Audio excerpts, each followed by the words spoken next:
দীর্ঘ 6 বৎসর যাবৎ আপনারা আমাদেরকে সহযোগিতা করেছেন। ইনশাআল্লাহ আমরা এই যাত্রাও আপনাদের ভালোবাসা, আপনাদের সহযোগিতা এবং আল্লাহ রাব্বুল আলামিনের অশেষ মেহেরবানিতে আমরা আবারও আমাদের প্রাণপ্রিয় নেত্রী দেশনেত্রী বেগম খালেদা জিয়াকে আজকে দেশের মানুষের যে অকৃত্রিম ভালোবাসার প্রতীক সেটি আজকে প্রমাণিত। সেই লক্ষ্যেই আমরা আপনাদের সহযোগিতা চাই।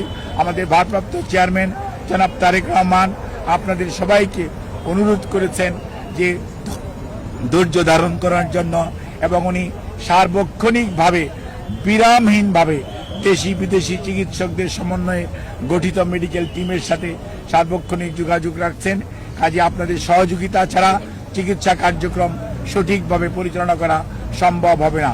কাজে কোনো ধরনের গুজবে কান না দেওয়ার জন্য আপনাদেরকে অনুরোধ করছি, এবং দেশনেত্রী বেগম খালেদা জিয়ার জন্য সুস্থতার জন্য আপনাদের মাধ্যমে দেশ তথা সকল ধর্মের মানুষের প্রতি আমরা উদাত্ত আহ্বান জানাচ্ছি। আপনাদের সবাইকে অনেক অনেক ধন্যবাদ।